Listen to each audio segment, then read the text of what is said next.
बाबाजी की प्यारी संगत जी, राधा स्वामी जी, स्वागत है आपका हमारे चैनल भजन मार्गम में। संगत जी, एक बहुत गहरी बात है जो हमें समझनी चाहिए। क्या आपने कभी सोचा है कि हमारी कही गई बातें ही हमारे जीवन की दिशा तय करती हैं? बुद्धिमान व्यक्ति अपनी बातों को सोच समझकर व्यक्त करता है, लेकिन कई बार हम अनजाने में कुछ ऐसी बातें साझा कर देते हैं जो हमें नहीं करनी चाहिए। बाबाजी हमेशा हमें यह सिखाते हैं कि कुछ बातें यदि किसी के साथ साझा की जाएं, तो वे लाभ के बजाय हानि पहुंचा सकती हैं। तो इस वीडियो को अंत तक जरूर देखें, क्योंकि आज हम जानेंगे जबरदस्त बातें जिन्हें कभी किसी को नहीं बताना चाहिए। और जल्दी से चैनल को सब्सक्राइब कर लें जी। पहली बात संगत जी, क्या हमें अपनी खुशियां सबके सामने व्यक्त करनी चाहिए? संगत जी, सद्गुरु हमेशा हमें यह सिखाते हैं कि जीवन में हर चीज का एक संतुलन होना चाहिए। जब हम खुश होते हैं तो स्वाभाविक रूप से हमें अपनी खुशी सबके साथ साझा करने का मन करता है। लेकिन क्या यह सही है? क्या हर कोई हमारी सफलता और तरक्की को सहन कर सकता है? बिल्कुल नहीं। आज के दौर में हम अपनी जिंदगी का हर छोटा बड़ा लम्हा सोशल मीडिया पर साझा करने के लिए उतावले रहते हैं। नया घर लिया, नई गाड़ी खरीदी, कहीं घूमने गए, बच्चों को किसी अच्छे स्कूल में दाखिला मिला, बस तुरंत फोटो और स्टोरी डाल दी जाती है। लेकिन संगत जी, क्या यह सही है? क्या हमें वास्तव में अपनी निजी खुशियों को दुनिया के सामने इस तरह रखना चाहिए? बाबाजी हमें समझाते हैं कि हमारी खुशियां हमारी निजी संपत्ति होती हैं। इन्हें दूसरों को दिखाने से हमें कुछ नहीं मिलता, बल्कि कई बार नकारात्मक ऊर्जा हमारी खुशियों को फीका कर देती है। संगत जी, यह कड़वी सच्चाई है कि हर कोई आपकी सफलता और खुशी को सहन नहीं कर सकता। यह कलियुग है। यहाँ बहुत से लोग केवल यह देखने के लिए प्रतीक्षा करते हैं कि कब आपके साथ कुछ बुरा हो। आपको लगता है कि लोग आपके प्रमोशन, आपकी सफलता, आपकी नई गाड़ी या घर को देखकर खुश होंगे? नहीं, बहुत से लोग बाहर से आपको शुभकामनाएं देंगे, लेकिन अंदर से वे जलन महसूस कर सकते हैं। वे आपके चेहरे पर मुस्कुराएंगे, लेकिन मन में नकारात्मक विचार रख सकते हैं। यह ईर्ष्या की भावना है जो इंसान के अंदर छुपी होती है। मान लीजिए कि आपने कड़ी मेहनत के बाद एक शानदार प्रमोशन पाया। आप खुशी खुशी इसे सबको बताते हैं, लेकिन आपके आसपास के कुछ लोग जो खुद तरक्की नहीं कर पाए, वे मन ही मन सोच सकते हैं, अरे इसे ही प्रमोशन क्यों मिला, मुझे क्यों नहीं। ऐसे विचार आपके प्रति उनकी सोच को नकारात्मक बना सकते हैं और वे जाने अनजाने आपके लिए बाधाएं उत्पन्न कर सकते हैं। आजकल हम एक दूसरे की जिंदगी देखकर ही परेशान रहते हैं। अगर कोई नया मोबाइल फोन लेता है तो हम भी लेना चाहते हैं। अगर कोई विदेश यात्रा पर जाता है तो हमें भी जाना है। इस दिखावे की दुनिया ने हमें असल जिंदगी से दूर कर दिया है। सोशल मीडिया पर एक दौड़ लगी हुई है। लोग अपनी असली खुशी कम और दिखावटी खुशी ज्यादा साझा कर रहे हैं। दूसरों को इम्प्रेस करने के लिए अपने जीवन के निजी पल साझा कर देते हैं। परिणाम? लोग ईर्ष्या करने लगते हैं और कई बार नजर भी लग जाती है। बाबाजी हमें समझाते हैं कि यह सब टेम्पररी हैप्पीनेस है, क्षणिक सुख है।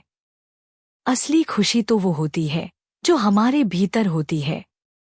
जब हमें कोई खुशी मिलती है, चाहे वो प्रमोशन हो, बच्चों की सफलता हो, नया घर हो या कोई भी उपलब्धि हो, तो सबसे पहले हमें मालिक का शुक्रिया अदा करना चाहिए। बाबाजी हमें समझाते हैं कि असली खुशी सिर्फ और सिर्फ मालिक के साथ जुड़ने में है। जो सुख ईश्वर से जुड़कर आता है वो कभी खत्म नहीं होता, लेकिन जो खुशी दुनिया से आती है वो क्षणिक होती है। एक बार एक लड़के ने बाबाजी से पूछा, बाबाजी, मैं आपको कैसे खुश कर सकता हूँ? बाबाजी ने केवल एक शब्द में उत्तर दिया, भजन सुमिरन करके। संगत जी, यही सबसे बड़ा संदेश है। अगर हमें सच में किसी को खुश करना है तो वह हमारा सद्गुरु होना चाहिए, दुनिया नहीं। दुनिया की अपेक्षाएं कभी पूरी नहीं हो सकती। संगत जी, जो चीजें हमें मालिक ने दी हैं, वे केवल हमारे उपयोग के लिए हैं, लेकिन हम इनके गुलाम नहीं बनने चाहिए। अगर आपके पास एक नई गाड़ी है तो आप उसका आनंद लीजिए, लेकिन उसे दुनिया को दिखाने का दिखावा मत करिए। अगर आपका बेटा बेटी किसी अच्छे कॉलेज में गए हैं तो घर में खुशी मनाइए, लेकिन हर किसी को बताने से बचिए। बाबा जी समझाते हैं कि धन, संपत्ति और उपलब्धियां इंसान को अहंकारी बना सकती हैं। यह अहंकार हमें धीरे धीरे परमात्मा से दूर कर देता है। अगर हमें कुछ मिला है तो वह हमारी मेहनत के साथ साथ मालिक की कृपा भी है, इसलिए उसे लेकर घमंड न करें। अगर आप चाहते हैं कि आपकी खुशियां बरकरार रहें और किसी की नजर न लगे, तो इन बातों का ध्यान रखें। अपनी सफलता को सीमित लोगों तक रखें, अपने परिवार और बहुत करीबी लोगों तक ही अपनी खुशियों को साझा करें। अहंकार से बचें, हर चीज दुनिया को बताने की जरूरत नहीं होती। सोशल मीडिया पर जरूरत से ज्यादा न शेयर करें, दिखावे की दुनिया से बचें। भजन सुमिरन करें, मालिक का शुक्रिया अदा करें और अपनी खुशियों को उनसे जोड़ें। संगत जी, असली खुशी दुनिया से नहीं, परमात्मा से मिलती है। जो चीजें हमें परमात्मा ने दी हैं, वे हमारे लिए हैं, लेकिन हमें उनका दास नहीं बनना चाहिए। संगत जी, मालिक हमें जो भी दे, उसके लिए उसका शुक्रगुजार रहना सीखें और दिखावे से बचें। दूसरी बात, अपने अगले कदम या योजनाएं पहले से न बताएं। संगत जी, यह बहुत महत्वपूर्ण बात है कि हम अपनी भविष्य की योजनाओं को सोच समझकर साझा करें। जीवन में तरक्की, सफलता और खुशियों के साथ साथ कई चुनौतियां भी आती हैं, और उन चुनौतियों में से एक है लोगों की सोच और उनके इरादे। यह बात सच है कि हर कोई आपके भले की कामना नहीं करता। कुछ लोग ऐसे होते हैं जो आपकी सफलता से जल सकते हैं, तो कुछ ऐसे भी होते हैं जो आपकी योजनाओं को असफल करने के प्रयास में लग जाते हैं। इसलिए अपने जीवन के अगले कदमों के बारे में पहले से ही सबको बताने से कई परेशानियां खड़ी हो सकती हैं। हमारे जीवन में कई बार ऐसा होता है कि हम किसी बड़े लक्ष्य की ओर बढ़ रहे होते हैं। हम कोई नया बिजनेस शुरू करना चाहते हैं, कोई नई नौकरी के लिए तैयारी कर रहे होते हैं, कोई बड़ी परीक्षा पास करना चाहते हैं, या फिर कोई व्यक्तिगत निर्णय लेना चाहते हैं, जैसे घर खरीदना, शादी करना, बच्चों के भविष्य की प्लानिंग करना आदि। लेकिन जब हम इन योजनाओं को समय से पहले दूसरों के सामने प्रकट कर देते हैं, तो कई तरह की बाधाएं हमारे रास्ते में आ सकती हैं। कभी कभी लोग हमारी बातों को मजाक में ले सकते हैं, कभी वे हमें हतोत्साहित कर सकते हैं, और कई बार वे हमारी योजनाओं में किसी न किसी तरह से अड़ंगा डालने की कोशिश करते हैं। मान लीजिए कि कोई व्यक्ति अपना खुद का व्यवसाय शुरू करना चाहता है। यदि वह यह बात अपने जानने वालों को बता देता है, तो कई बातें हो सकती हैं। कुछ लोग कहेंगे, अरे यह तो बहुत मुश्किल है, इसमें मत पड़ो, इससे व्यक्ति का आत्मविश्वास कमजोर हो सकता है। कई बार लोग नकारात्मक ऊर्जा भेजते हैं या फिर जानबूझकर ऐसी बातें करते हैं जिससे आपके आत्मविश्वास को ठेस पहुंचे। यह एक कड़वा सच है कि हर कोई आपके हित की कामना नहीं करता। कई बार तो हमारे अपने आसपास के लोग ही ईर्ष्या या प्रतिस्पर्धा के कारण हमें असफल देखना चाहते हैं। जब हम अपने प्लान्स पहले ही सबके सामने रख देते हैं, तो लोग उन पर नजर रखने लगते हैं। एक छात्र जिसे किसी प्रतिष्ठित यूनिवर्सिटी में प्रवेश लेना है, उसने अपनी योजना अपने दोस्तों और रिश्तेदारों को बता दी।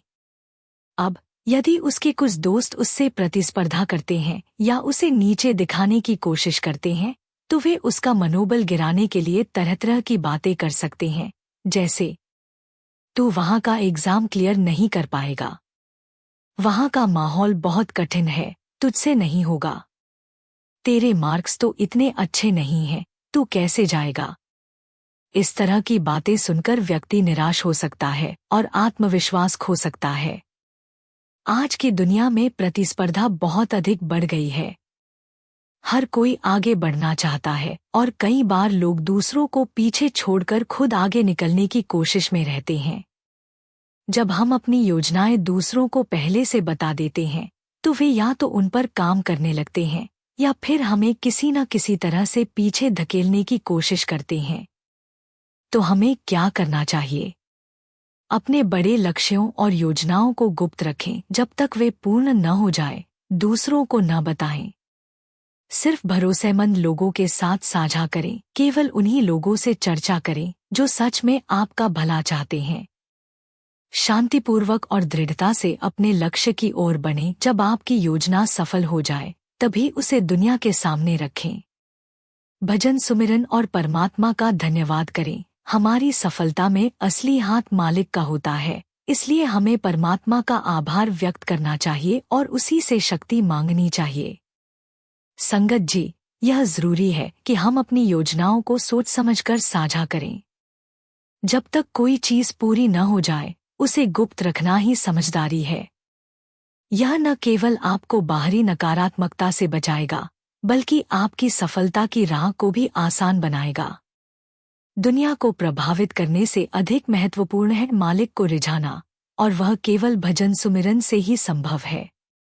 इसीलिए अपनी योजनाओं को व्यर्थ में फैलाने के बजाय उन्हें पूरी लगन और मेहनत से पूरा करें और सफलता मिलने पर मालिक का धन्यवाद करें। तीसरी बात, अपने व्यक्तिगत और पारिवारिक संघर्षों का बखान न करें। संगत जी, जीवन में हर व्यक्ति को संघर्षों का सामना करना पड़ता है। कभी आर्थिक समस्याएं आती हैं, कभी स्वास्थ्य से जुड़ी परेशानियां होती हैं, तो कभी रिश्तों में उतार चढ़ाव आते हैं। यह सब जीवन का एक हिस्सा है। लेकिन इन व्यक्तिगत और पारिवारिक संघर्षों को हर किसी के सामने बखान करना सही नहीं है। कभी कभी हम यह सोचकर अपने दुख दर्द साझा करते हैं कि हमें सहानुभूति मिलेगी या कोई हल निकालने में मदद करेगा, लेकिन वास्तव में ऐसा करना कई बार हमारे लिए ही नुकसानदायक हो सकता है। कई लोग आपकी परेशानियों को समझने के बजाय मजाक बना सकते हैं, कुछ लोग आपकी कमजोरियों का फायदा उठा सकते हैं और कुछ लोग सिर्फ आपको सुनकर चले जाएंगे लेकिन आपकी मदद नहीं करेंगे। इसलिए अपनी व्यक्तिगत और पारिवारिक समस्याओं को सीमित और सही व्यक्तियों के साथ साझा करना ही बुद्धिमानी है। यह एक सच्चाई है कि इस दुनिया में हर इंसान आपके दुख को नहीं समझ सकता। कुछ लोग संवेदनशील होते हैं और सच में आपकी तकलीफ को महसूस कर सकते हैं, लेकिन कई लोग ऐसे भी होते हैं जो आपकी समस्याओं को मजाक बना सकते हैं, दूसरों के सामने उसका मजाक उड़ाते हैं या फिर आपकी कमजोरियों का इस्तेमाल आपके खिलाफ कर सकते हैं। मान लीजिए कि किसी व्यक्ति को अपनी नौकरी में समस्याएं हो रही हैं। वह बार बार अपने सहकर्मियों से इस बारे में चर्चा करता है कि उसका बॉस उसे गलत तरीके से ट्रीट करता है, उसकी मेहनत की कद्र नहीं होती और उसे नौकरी छोड़ने का मन कर रहा है। अब अगर यह बातें गलत व्यक्ति के कानों तक पहुंच गईं, तो कोई सहकर्मी इन बातों को बॉस तक पहुंचा सकता है, जिससे उसकी नौकरी और भी खतरे में पड़ सकती है। कुछ लोग उसकी समस्याओं का मजाक बना सकते हैं और कह सकते हैं, अरे, इसको तो हर चीज से परेशानी होती है। इससे उसकी खुद की छवि प्रभावित हो सकती है और लोग उसे एक कमजोर व्यक्ति के रूप में देखने लग सकते हैं। इसी तरह अगर कोई व्यक्ति अपनी शादीशुदा जिंदगी के छोटे छोटे झगड़ों को बार बार दूसरों के सामने लाकर बखान करता है, तो लोग उसकी परेशानियों को हल करने के बजाय उसकी हंसी उड़ा सकते हैं। जब हम किसी परेशानी में होते हैं तो हमारा मन चाहता है कि कोई हमें सुने, हमें समझे और हमें दिलासा दे। लेकिन हर कोई हमें सही सलाह या सहानुभूति नहीं देता। कई बार लोग सिर्फ हमें सुनकर चले जाते हैं, लेकिन हमारी मदद नहीं करते। इससे क्या होता है? हम बार बार अपनी परेशानियों को दोहराते रहते हैं और यह आदत बन जाती है। हमारी मानसिकता समस्या के हल पर काम करने के बजाय सिर्फ दुख जताने की तरफ बढ़ जाती है। कुछ लोग हमें सहानुभूति देने के बजाय हमें ही दोषी ठहराने लगते हैं। सोचिए, एक महिला को अपने ससुराल में कुछ समस्याएं हैं। वह अपने दोस्तों और रिश्तेदारों से लगातार इस बारे में चर्चा करती है। लेकिन कुछ दोस्त कहेंगे, अरे सबको ये झेलना पड़ता है, इसमें नया क्या है, इससे उसे कोई वास्तविक समाधान नहीं मिलेगा। कुछ लोग उसकी बातों को आगे बढ़ाकर अफवाहें फैला सकते हैं, जिससे रिश्तों में और तनाव आ सकता है। यदि वह अपने संघर्षों को बार बार उजागर करती है, तो लोग उसे नकारात्मक व्यक्ति के रूप में देखने लग सकते हैं और उससे दूर होने लगते हैं। वैवाहिक समस्याओं को ज्यादा लोगों से साझा करना अनावश्यक तनाव पैदा कर सकता है। शादी दो लोगों के बीच का रिश्ता होता है और हर रिश्ते में कभी न कभी मतभेद होते ही हैं। लेकिन उन मतभेदों को हर किसी के सामने लाना सही नहीं होता। जब कोई व्यक्ति अपने शादीशुदा जीवन की समस्याओं को ज्यादा लोगों से साझा करता है, तो यह रिश्ता और भी कमजोर हो सकता है।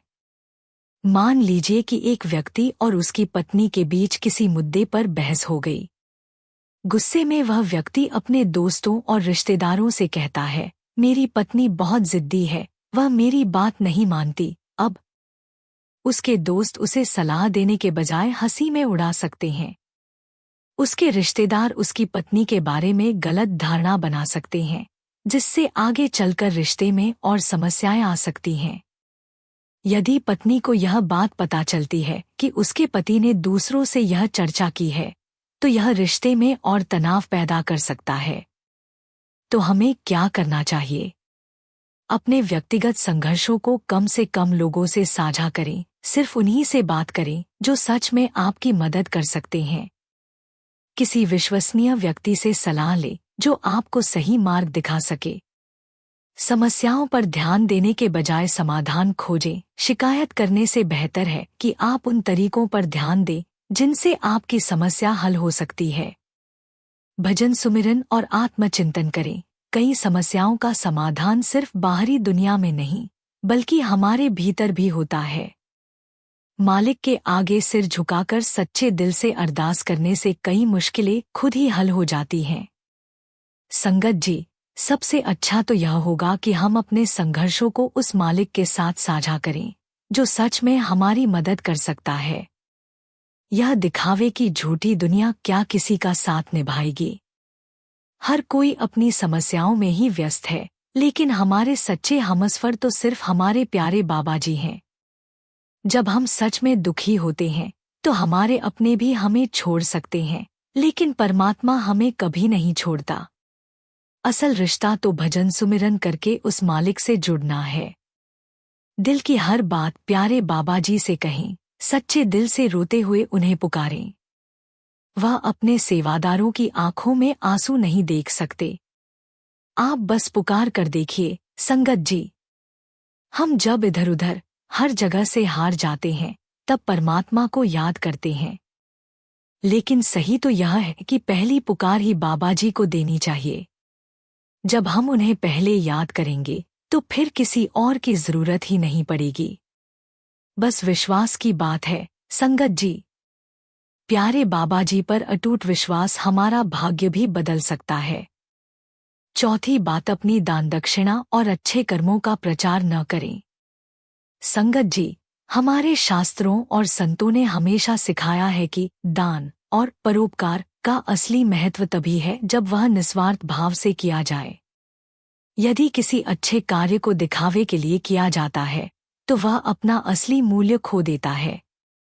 आजकल लोग दान और अच्छे कर्म करने के बाद उसका प्रचार करने लगते हैं, कभी दोस्तों में चर्चा करके, कभी सोशल मीडिया पर पोस्ट डालकर और कभी अपने ही मन में गर्व करके।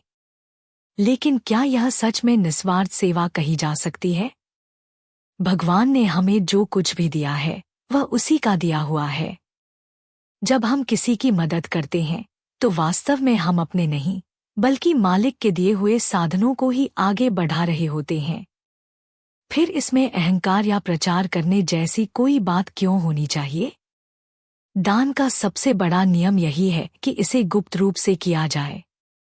यदि कोई व्यक्ति दान देकर उसका प्रचार करता है, तो उसका असली फल खत्म हो जाता है। जब हम किसी जरूरतमंद की मदद करते हैं, तो सिर्फ उस जरूरतमंद और मालिक को पता होना चाहिए किसी और को नहीं। सच्चे संतों और गुरुओं ने हमेशा यही सिखाया है कि बायां हाथ जो दान करे उसका दायां हाथ को भी पता न चले। जब हम बार बार अपने अच्छे कर्मों के बारे में लोगों को बताते हैं तो हमारे मन में अहंकार आ सकता है। धीरे धीरे हमें आदत हो जाती है कि हम हर अच्छा काम करके दूसरों की सराहना की उम्मीद करने लगते हैं। लेकिन सेवा और दान का असली उद्देश्य यह नहीं है कि लोग हमें सराहें, बल्कि यह है कि हमें संतोष और आध्यात्मिक सुख मिले। जब एक व्यक्ति चुपचाप किसी गरीब बच्चे की स्कूल फीस भर देता है लेकिन किसी को नहीं बताता, यह असली परोपकार है। आजकल यह बहुत आम हो गया है कि लोग किसी गरीब की मदद करके उसकी फोटो या वीडियो सोशल मीडिया पर डालते हैं। लेकिन क्या आपने कभी सोचा है कि क्या वह जरूरतमंद व्यक्ति इस प्रचार को पसंद करता है?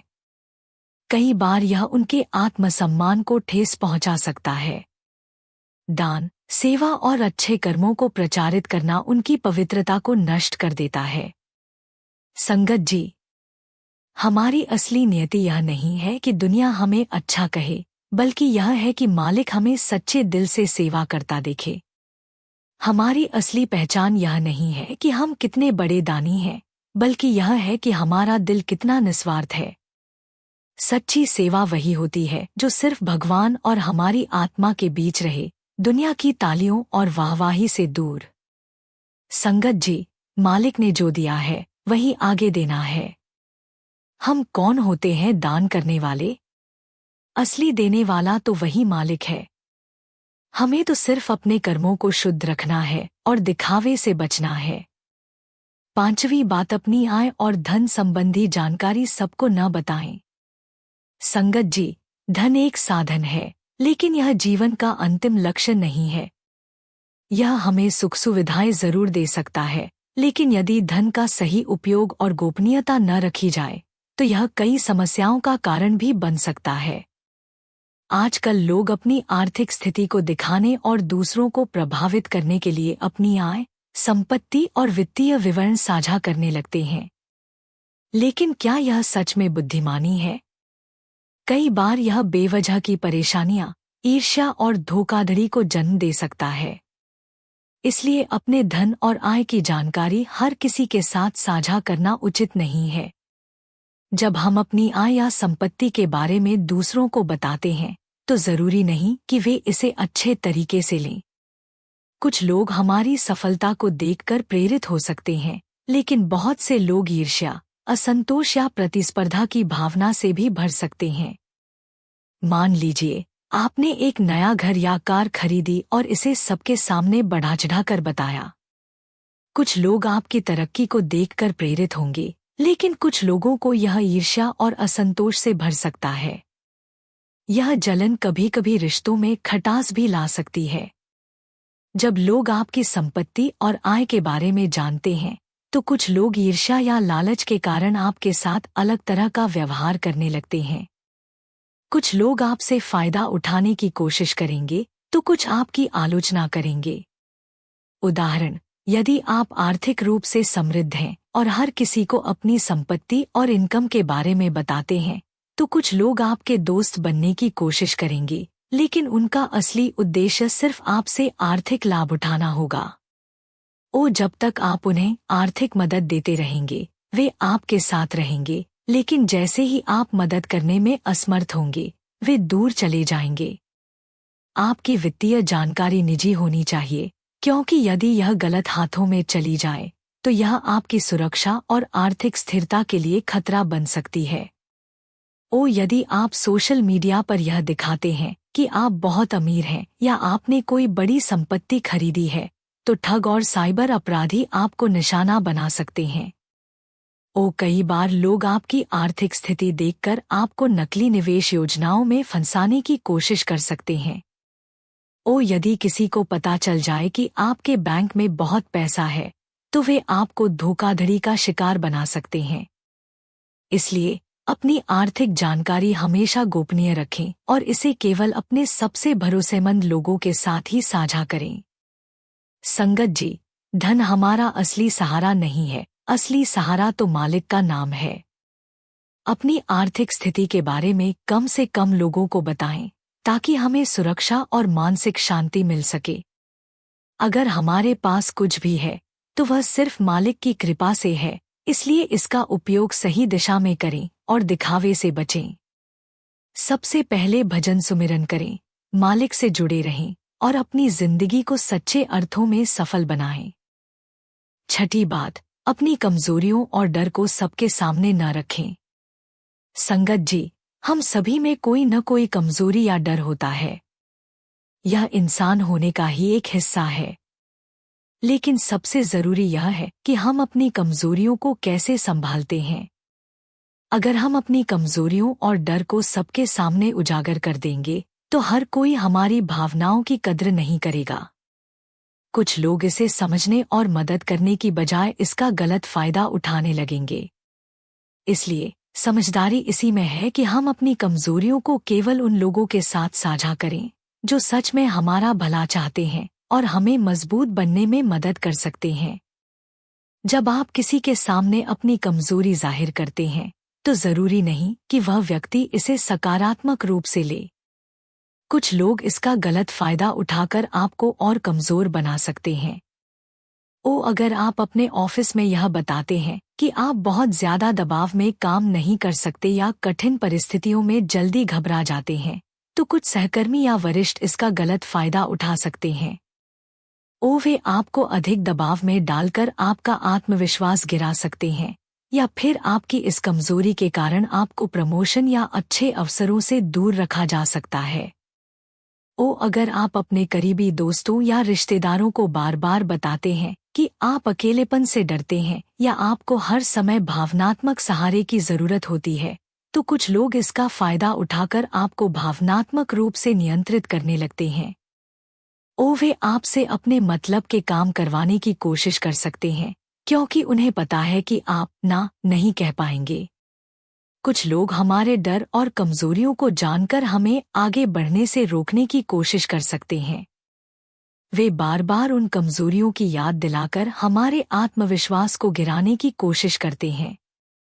अपनी कमजोरियों को छुपाने और उन्हें सुधारने का सही तरीका क्या है? सबसे पहले अपनी कमजोरियों को पहचानें और उन पर चुपचाप काम करें। अगर आपको किसी डर या कमजोरी से लड़ने में दिक्कत हो रही है, तो इसे किसी समझदार, भरोसेमंद व्यक्ति से साझा करें, जो आपको सही मार्गदर्शन दे सके। सबसे पहले अपनी बातें प्यारे बाबा जी से कहें, क्योंकि वही हमारे सच्चे हितैषी हैं। अगर आपको किसी डर से छुटकारा पाना है, तो भजन सुमिरन करें और मालिक से शक्ति मांगे। जो भी कमी है, मालिक की कृपा से पूरी हो सकती है। लेकिन अगर हम अपनी कमजोरियों को दुनिया के सामने रखेंगे, तो हर कोई इसे हमारी मदद के लिए नहीं, बल्कि अपने फायदे के लिए इस्तेमाल करेगा। संगत जी, हमारी बातें, हमारी खुशियाँ, हमारे संघर्ष, हमारी योजनाएं और हमारे पुण्य कार्य, ये सब हमारे जीवन का निजी हिस्सा होते हैं। हर बात को दुनिया के सामने खोलकर रखना जरूरी नहीं होता। कई बार चुप रहना ही सबसे बड़ी शक्ति बन जाता है। संगत जी, अगर आपको ये बातें अच्छी लगी और इनमें कुछ सीखने को मिला, तो इस मैसेज को ज्यादा से ज्यादा लोगों तक पहुंचाने के लिए इसे शेयर करें। हमारे चैनल को सब्सक्राइब करें, ताकि ऐसी और भी ज्ञानवर्धक बातें आपको मिलती रहें। राधा स्वामी जी। मालिक सभी को सुमिरन करने की शक्ति दे और अपने साथ जोड़े रखें।